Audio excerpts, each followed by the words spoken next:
Ronald.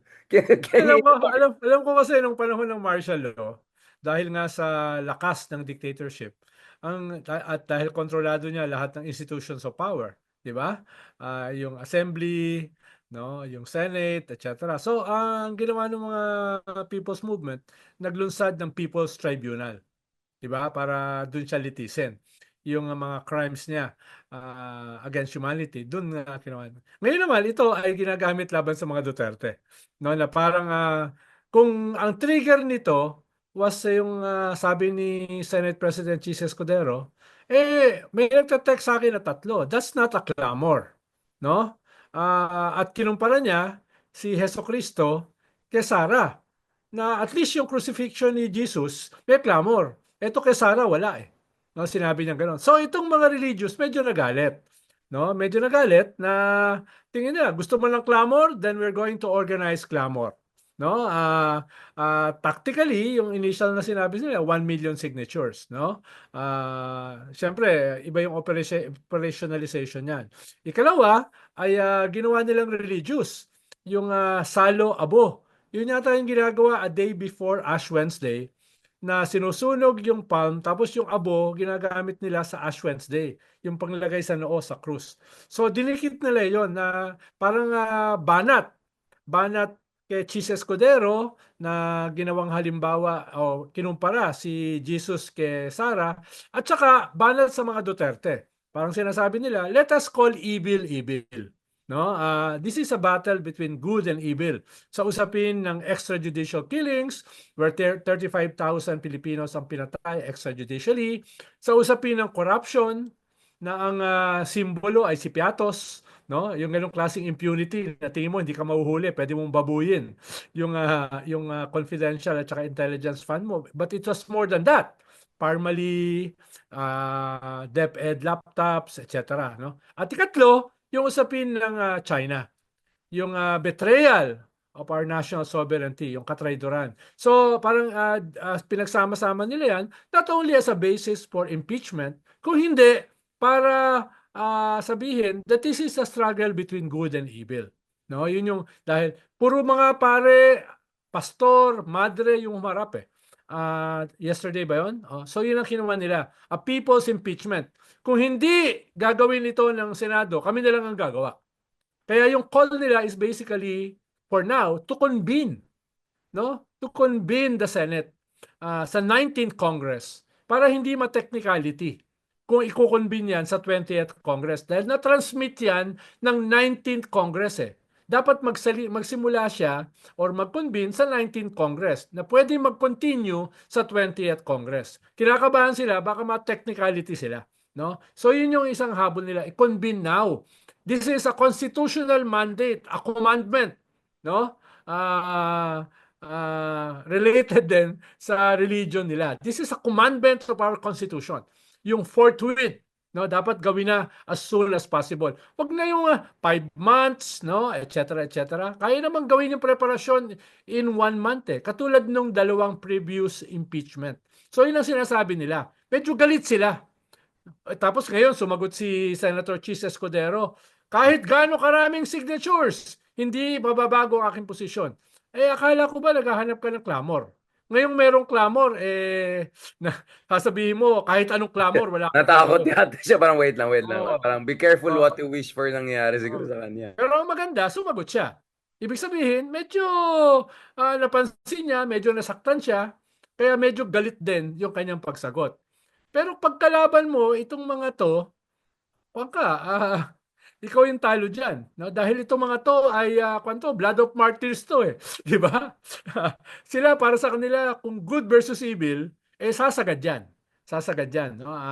Whether maabot nila yung 1 million, 2 million, 3 million signatures is another thing. Dahil para tong bibingka, Richard eh. Parang in one way gusto nila i-organize yung tao para maunawaan what is the impeachment all about. Ano ba itong mga articles of impeachment, no? At the same time, gusto nilang i-pressure yung leadership ng Senate, membership ng Senate at even Malacanang, no? Na gawin ang lahat ng magagawa para masimulan na to convene. Yung Senate mag-convene or hindi sila magko-convene for the President to call for a special session as also mandated by the Constitution. So parang bibingka ito. Parang bibingka na magbibigay ng apoy sa taas at saka sa baba, tapos para maluto si Vice President Sara Duterte. Medyo, mamaya na tayo sa Davao cuisine kasi the other day I had Davao cuisine which is great, which is amazing, fantastic food. Oh, Bago balbakwa, masira yung paborito ko. ano, Paborito ko, balbakwa ron. bago masira yung appetite natin dahil love na love natin yung Davao food. Actually, I had a great Davao food also when I was in New Zealand, in Auckland. May mga Kiwi Filipinos who do a lot of regional food, yung mga Michelin star style. Hindi naman kasi ako nagbayad. May host foundation doon nagbayad. So, in fairness, very good yung Davao food. So, Sir Ronald, please don't ruin my appetite. Okay ka ba ng bibingka? Oo naman, Sir Ronald. Bibingka sana. Ayan na naman tayo. Sir Ronald, going back to going back to etong issue na realistically, um do you think at least having the trial before the next Congress, 20th Congress coming in, is something doable if the elements come together in terms of pressure from different sides, from above, from below, even horizontal, if I can put it? I mean, you have no less than ex-DDS, if I can put it that way, si Coco Pimentel. Sabi niya, sa Pilipinas lang, it takes 1 month to interpret the word na forthwith. I mean, pati siya nagiging sarcastic na. For the first time, I agree with this guy, di ba? Si DJ Chacha, tonto dun sa quote na yan eh. Akalain mo, only in the Philippines, yung isang word lang na forthwith, it takes 1 month to interpret and to respond. Mga talo yung ChatGPT ah. Malapit na maging more than a month. Diba? That's Medyo second month wag mo namang gamitin yung recess as a Oh. reason para hindi mo sundin yung constitutional commandment na i-convene forthwith. No? Tingin ko the pressure ay mag-escalate at wala namang call na dahil nga meron namang election ngayon, ang sinasabi lang ay i-convene mo na. No? Wala namang ilusyon yung mga tao na matatapos ito sa 19th Congress eh. Pero kung gusto mo ng continuity, it has to start now. No, it has to start now. Yun ang naman sinasabi. 'Di ba? Tapos yung mga reason mo parang parang barubal eh. Parang yung mga reason mo parang hindi ka abogado. Much more a Senate President. No? Itong mga legal luminaries na, former constitutional commissioner na gumawa ng ating 87 Constitution, former Senate President, sinasabi na ito ang ibig sabihin ng forthwith. At ito yung ibig sabihin ng sui generis. Hindi pwedeng maging excuse yung inyong recess, no? Para hindi matuloy, mag-convene as soon as possible, forthwith, yung trial court ng Senado. Parang ang dami na nagsasabi eh. No, ang dami na, tapos nagmamatigas siya na hindi, may recess kami. Hindi pwedeng magkaroon ng trial. Hindi pwedeng mag-convene yung trial court ng Senado habang may recess. Hello? Ganun pala ka-importante ang recess. No? Ako nung elementary, yung Pero recess, pinapahaba importante talaga, importante. Alam na natin bakit importante. Meron Fashion Week sa Paris, tapos may Milan Fashion Week, tapos Yes. may New York Fashion Week, tapos Yes, busy, no? Mahalaga 'yon, no? Lalo na sa mga pasyonista, no? Lalo na pati nga ng kilay mo. Pati ng kilay mo kapal ng kilay mo, Oo. parang gusto mong gawin ng isang yung parang Budots version sa kanya. Parang yung mga nagsasalita siya, tapos yung mga fashion week, yung mga ganun-ganun, yung mga music, parang sarap asalin. Parang galit yata. Sana naman wag na siya mag-hold ng press conference na naka-see-through, na nakabakat yung Sir Ronald, Oh, parang pinanood ko ng 2 oras. Hindi ko nakita yung sinasabi mo. respect to the Dapat position. Respect to the position naman. Di mo nakikita where have you been living this past few days? Saan kuweba ka nagtatago? Yung sinasabi niyang yung masikip, oo, medyo masikip lahat ng sinusuot niya. Mahilig siya masikip ang suot eh. Alam ko yung kabilang channel, kaibigan natin, may tinatamaan na masikip ang damit. Sabi ko, hindi naman siguro ako yan. Tapos sabi niya, yung isang nagchismis, isa, hindi ikaw ang tinatamaan, yung isang tinatamaan. Sabi ko, dapat tamaan si Cheese kasi siya yung talagang pinakamasikip na sinusuot, diba? At Pati ako, magsusuot na rin ako ng fishnet t-shirt. Tapos magsayaw ka ng aerobics yung gano'n. Di One, ba? two, three. One, two, Oo. three. Gano'n Subukan yung mo nga. gano'n. Subukan mo nga, Richard. Magsuot ka ng fishnet na t-shirt. Baka ma-discover na. Oh, yung picture na gano'n, diba? Tapos Oo. lalabas yung chest Ba si hair ko. kwan nga pala, si Mark Gamboa, nandun siya sa activity nung Uy, impeachment, People's Impeachment Movement. Nandun siya. No? talaga si Sir Mark Gambo, nagla-level up na talaga to the next level, Oh, ah. May harapan pa nga siya ng isang araw, eh. The best talaga yung oh. si Mark Gambo. Love na Ah, love natin yun si Sir Mark Gambo. Ah, yung sito kasi nakakasira ng concentration. Hindi ko talaga mahanap yung sitro, Sir Ronald. Promise. dali-dali Ano pa mahanap. talaga, eh. Yung press con, no? Pero yung jacket niya, bakit parang Mike Velarde yung Mike Velarde? Bago niya sinuot yung kanyang white na kwan. Ay, ito yung kwan ha. Hindi ito yung naka-black siyang t-shirt. Yung naka-white siyang t-shirt at kitang-kita yung hindi dapat makita. Parang maraming kailangan hindi makita. Basta sir, Kasi ako, nothing kitang-kita below pala yung the kanyang hikaw. hairline. Eh, Nakahikaw siya, naka-t-shirt, nakalabas yung nipples, no? Yung gano'n na. Nakabakat pala, nakabakat. No?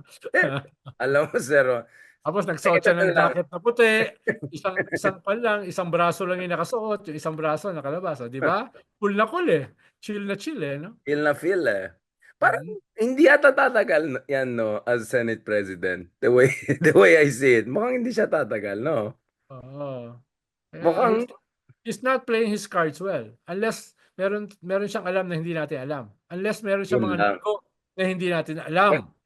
may reverse uno siya sa atin, Sir Ronald. Oo. I-reverse uno niya. Akala niyo, ha? Mm. Nakita niyo na see-through niyo ako. Ako may see-through. 'Di ba? Oh, 'di ba? Oh. Pero, Malay natin. I mean, We are open to surprises, even if surprises are not open to us. speaking of surprises and being open to surprises, Hmm. pati si Senator Rizon Rivera, sinasabi niya yung sinasabi natin, where Oo. in the world, for heaven's sake, is Happy Roque? Tagal na natin sinasabi yun, di ba? Matagal ka nagsasabi, where in the world? Nalocate na nga natin kung nasaan eh. Biglang, pagkita ko sa internet, nagwawala na si Riza. Where in heaven's sake, where is Harry Roque? Oh, ano, like, talaga, tinanong ko si General Torre nung isang Oh. araw kasi in-interview ko si General Torre. Siyempre, galit na galit si General Torre. Budol King daw si Digong. Talagang go lang siya ng go. Di sabi ko, isingit ko na si Harry Roque. Mahilig naman tayo magsingit ng topic na yan. Sabi ni, Sir Ronald, ano ko yung inisip mo? Don't. Um, habang sinisingit natin yung You topic want na to, Roque. you want to go there?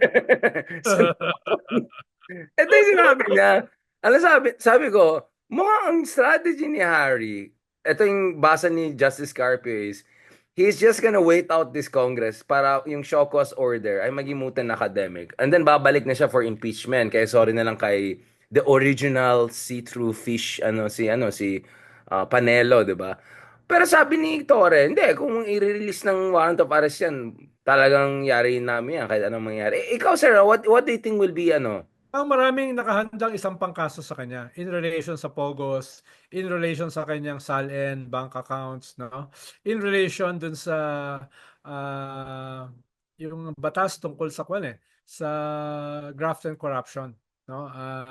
Dahil kung hindi mo maipaliwanag yung wealth mo, kahit hindi ka na government official, pwede ka pa rin kasuhan. So, you have several cases na pwedeng isampa sa kanya. Kaya I doubt kung babalik siya kahit wala na yung show cause order, kahit wala na yung contempt, duda ako kung babalik siya.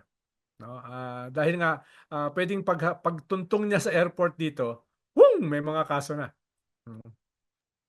Ah, wait, ulit yung, paano? Oh. Although hindi ko sure kung ayaw baka rin kasi gusto ni Harry na makulong. Um, um, may mga sasabihin ako, hindi ko talaga sabihin, mabait tayo Ah, yan. imagine mo si Harry Roque nasa kulungan. Hindi naman. Parang naawa ako sa kulungan. Oh, Naawa ako sa aba, mga iba nandun. abaan mo pa yung imagination mo.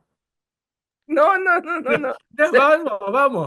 uh, sir, sir, Stretch mo ba ng konti? sir, sir, sir, bago tayo mag-Trump and Zelensky, alam mo, nagta-Trump Zelensky tayong dalawa. Kung bubulian na naman tayo sa isa, bago tayo pumunta dyan, kasi mag-end tayo on Trump Zelensky, isang isa pang Mm. Walang yang nangyaring situation na yan. But sir, lastly, on the domestic issue, um bakit parang hindi masyadong gumagana yung West Philippine Sea issue in a sense that sinasabi ng 80% ng ating kababayan na ayaw nila ng pro-China candidate, and then bigla makikita mo yung iba dyan, number two, number three, I mean, well, wag natin sabi na pro-China, pero at least known for being very close to China or mediating. So, do you think na kailangan i-call out yung mga ibang candidates more openly? At mean, si Bato already naging defensive na siya, di ba? Nasabi niya, handa na siya makipagpatayan or mamatay or something like that. At kahapon, sinabi niya na iba yung posisyon ni Digong, iba yung kanyang posisyon. Aba, nag-evolve. Later on sa interview, pinaliwanag niya na hindi, binawi niya, nag-backpedal siya. Hindi, iba naman kasi yung ibig sabihin, si Digong naman ay hindi pro-US o pro-China. Siya ay pro-Philippines, pro-Filipino, no? Ganyan. Pero nung simula, sinabi niya, iba si Digong, iba ako. Yung posisyon ko sa West Philippine Sea. So, Siguro pinedal back. na-realize niya later on, teka, parang iba yung nasabi ko. Binawi na niya. Sinabi niya pro-Filipino Sea, hindi pro-China. No, ganun na yung sa bandang huli, no? Kaya So, Philippines as province of China? Like, baka, just to be baka. clear. Ang problema diyan, Richard, hindi pa talaga na ididikit sa kanila. Kaya nga ngayon, nagba-backpedal sila para kung merong magpaplanong idikit sa kanila yung kanilang posisyon at posisyon ng kanilang gobyerno for 6 years, ay medyo may safety net na sila. Hindi kami pro-China. Willing kami magpakamatay para ipaglaban ang ating teritoryo. 6 na taon ni Digong, wala kang sinabi? No? 6 na taon ni Hindi Digong? lang yun, dinefend No? pa, di ba? Dinefend pa Oo. yung position niya. Yes. Kaya babalikan lang yan eh. May didikit na sa kanila. Tingin ko baka next week magsimula na yan dahil yung atin ito ay ipapaliwanag yung kanilang next civilian convoy, yung mga build-up activities, papunta ron, mga school caravan, no? At saka yung senatorial debate on the West Philippine Sea at yung mga dapat iwasan. Dapat hindi iboto ng mga pro-China candidates. So mag-scale up na yan starting next week, no? Dun sa Okay, paglunsad nila. sir, I'll tell you this.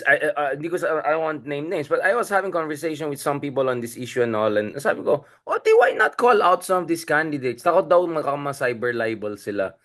I mean, Hindi pa sa cyber libel dahil on the record naman yan eh, no? At yeah, saka like, why are pag people ikaw, being so hindi diffident ko about hindi ko this? maintindihan yung cyber libel na yan, no?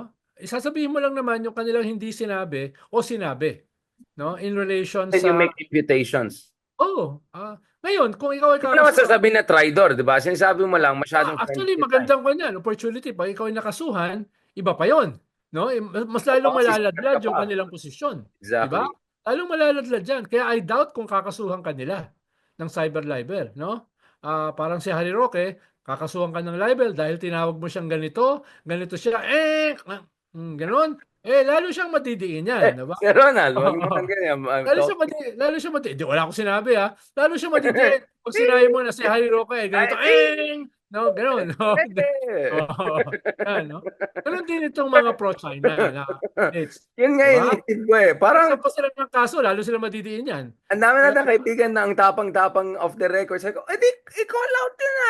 Sabi ko, number 2, 3 na yan. Baka oh. number 1 pa yan. May mga nag-react nga kahapon.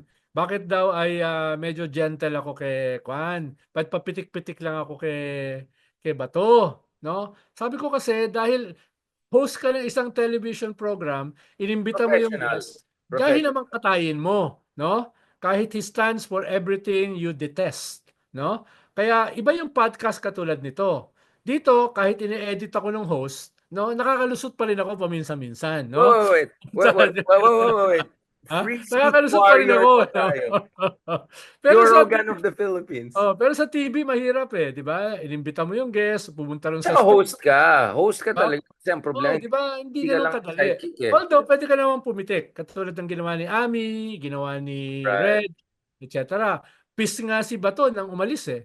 Peace siya eh, dahil kahit pa paano naipasok pa rin yung ilang mga issues against him. Pero in a hospitable way, no?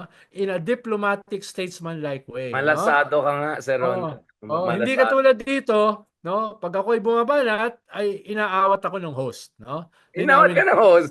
Pero kunyari lang yung awat niya kasi sasabihin mo rin naman. Oo, oo. Pero pa nga tayong style, ay live na pala tayo. Sorry, I didn't know that. May mga ganyan pa Parang tayo. sa kwan, 'di ba? Parang pag nasa safe house tayo, iba yung ating lengguwahe. Pero pag nandun ako sa press one ni Manny Mogato, ay nagmumura ako ron. 'Di ba? Ayan na naman Kasi tayo. yung Mira podcast mo pa eh, si Manny. kasi yung podcast eh, kaya nga nababanatan tayo ng toxic masculinity sa mga podcast natin eh. 'Di ba? Manos here. Wala tayong preno eh. No, wala tayong preno Preno eh. naman tayo. Preno lang natin medyo, no? Um, Sir, Sir Ronald, so, kasi isa yun sa mga issues. What about yung issue ng, parang yung ICC and human rights, medyo naging secondary na siya ulit. Hindi siya, how can the opposition and the good people make it a stable Ang issue problema against nga the kasi, Richard, 'di ba? Early November, late October, nasa corner yung mga Duterte. Tapos nung pumasok yung usapin ng budget, nabago yung narrative. 'Di ba? Nakawala sila eh. Dun sa Quadcom, condemnation, hearings, etc. 'Di ba? Nakawala sila ron eh. Nakalimutan na nga yung mga testimony nila Garma, nila Espenido, 'di ba? Nakalimutan na. Nabago yung narrative eh. 'Di ba? Alam mo naman sa Pilipinas, overnight, pwede mabago yung kwento. At hanggang ngayon, hindi pa na uli na ibabalik sa kanila. Di ba? Hindi na ibabalik eh. No, magandang opportunity sana yung impeachment para maibalik. No, maganda sana ang opportunity yung kung sasabayan halimbawa ng special session para i-correct yung mga mali halimbawa sa budget, pero hindi na nagawa yun eh. So nandito ngayon, nasa isang kumunoy ka, nagtatampisaw yung mga nasa gobyerno, nagtatampisaw sa kumunoy, pero hindi pa nakakaahon. So ngayon, yung mga Duterte nandun sa tabi ng kumunoy, tinatawanan yung mga nahulog sa kumunoy. No? Ganun yung nangyari. Kaya halimbawa, yung usapin ng human rights, napunta sa back burner. Yung usapin sa West Philippine Sea, napunta sa back burner. No? Yun yung nangyari. So, kailangan ibalik uli yan. Kaya itong ginawa nila kahapon na People's Impeachment Movement is an attempt para ibalik uli yan. No? Kaya nakita mo, headline ng Inquirer, nasa lahat ng mga television, GMA7, ABS-CBN. Ibig sabihin, it's an effort para ibalik uli, no? Yung onus ng crimes against humanity, massive corruption, betrayal of our sovereignty, ibalik uli sa mga Duterte. No? Whether it will succeed or not, I'm not sure. Pero dapat may gawin yung gobyerno Yeah, dahil ito yun yung direction eh. society to eh. This is a civil society initiative. What about the aspect na you have a de facto Harry Roque for the admin now si Attorney Claire Castro at Well, tingin doing ko, well, doing well. balance sheet, it's good for the president. Dahil siya kasi medyo iwas sa away, passive-aggressive, conflict averse, di ba? Minsan babanat, katulad nung launching ng campaign nila sa Lawag, di ba? Lawag, yeah. Ang problema, yung kanyang mga kandidato, hindi naman bumabanat. So at least meron kang attack dog as tawag ba sa kanya, spokesperson? Ano bang tawag sa kanya? Yusek siya. Harry Roque of the administration. Tawag sa kanya, undersecretary. Hindi ko alam kung anong Press officer ang tawag sa kanya. I think technical oo. term press Usually officer. kasi ang spokesperson ng presidente, cabinet rank yan eh. Pero siya hindi siya cabinet rank eh. No, I mean, kaya nga de facto. Although, di ba, before, but yung spokesman, it used to be USEC and then naging secretary level lang before. Pero alam ko nagkaroon ng ganyan issue eh, na USEC lang yung secretary. Parang political affairs, yung position ko, Kasi siya USEC dadaan level din, yan. di ba? Hindi siya USEC, dadaan. USEC level yan nung panahon ni ERAP. Tapos naging cabinet rank ng Great. GMA. Tapos niretain ni Pinoy nung panahon niya. Tapos patuloy kay Digong. Ngayon ay bakante. Baka gusto mo mag-apply. Um, next question. Next question. Next question. Sir, okay. Sir Ronald, Sir Ronald, birthday ko ngayon. You're supposed to be nice to me. Yes. Lumipas na, dalawang araw na yung lumipas eh. So, Grabe naman. belated happy birthday. 36 Anong hours. birthday wish mo? Birthday wish ko bumait si Sir Ronald sa akin. Yan niya. Your wish is my command. Okay. Ayun tayo. Alam ko ayaw maniwala mga reverse Pero psychology. pwede bang bukas ko na gawin yon? Dahil nakabuelo na ako tonight Hindi eh. naman tayo mag-episode bukas. Hirap nang ibalik next yung week. genie. Next Mahirap year. na ibalik yung genie eh. Yeah. No? Sir, ano, buti nga genie lang yung kailangan natin ibalik in your case. Tignan mo naman yung likod mo, nakakatakot na mga Lord Toronaga na events. No, Sama nung mukha eh, no? okay, so going back to this, my goodness, grabe yung gine-juice out ng mga Duterte, yung mga issues, yung kunya yung bridge na collapse, mga ganon. Eh marami sa mga kapalpakan naman dyan, may 6 years kinalaman. ginagawa yun under their term, di ba? Exactly, Duterte term yung mga iba, Oo. di ba? Legacy ni Nasimulan niyan Pinoy, Exactly. 2 years bago matapos yung kanyang term. Pero ko lang yan, simula pa lang. Diba? Tapos na retrofit yan. Nagsimula yung 600 million eh. Tapos ngayon 1.25 billion. Diba? Tapos it fell like a house of cards. Diba? Kailan ba yan na Kaya retrofit? Di ba nung sabotage panahon yun. ni Digong, nadagdagan niya ng 200 million hanggang lumaki na lumaki yan. Na doble yung presyo. That was during the time of Digong. Kahit na doble, Eh. pa rin. Oh. Yun nga, sir, like, ang daming mga kapalpakan na nakita natin ngayon or yung mga kakulangan na nakita natin ngayon na may kinalaman pa rin dahil ipit yung kamay ng admin ngayon dahil sa mga ginawa or hindi nagawa ng dating administration, right? Binangkrop na tayo. Ang laki ng utang natin pa noon ni Oh, Digong. baba, hindi ako pro administration, no? Hindi ako pro This is just being, pero we did the same thing during, yeah, yeah, yeah. Pero Digong did nung the same na thing, right? Blaming oh, all the time. But now, if you pero pero nung natapos si Digong, ang kanyang pinamana sa kwan is walang laman yung kaba ng bayan. At least kami, nung natapos yung aming gobyerno, may iniwanan namin ng 1 trillion si Digong.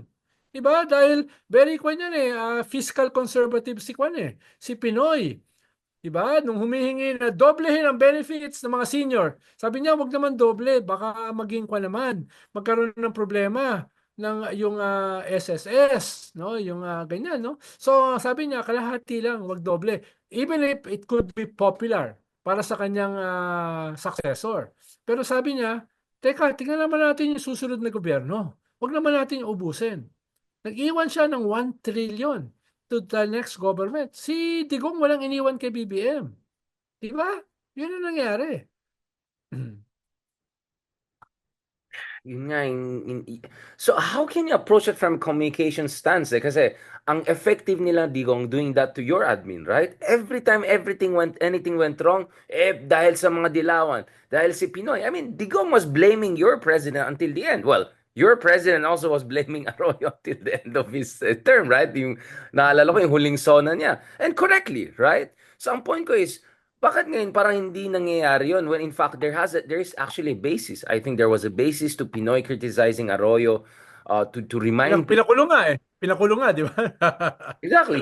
So my point is, for some reason, parang hindi maganda yung contextualization. Kasi parang, hindi naman tayo pro-admin, pero ang point natin, yeah, pero ang lahat, marami tayong mga kapalpakan nakita natin, paano naman Digong na-build yan? Literally, mga projects, bridge projects, 80-90% was Digong. Na ano lang naman yan ribbon cutting lang naman recently. So, isisisi niya yung Parmali sa previous government. Isisisi niya yung laptop sa previous government, DepEd scam. Isisisi ba niya yung 35,000 killed extrajudicially sa previous government? No? Sisisihin ba niya yung commitment ng China na 25 billion na walang pumasok? Sisisi ba niya yan sa previous government? No?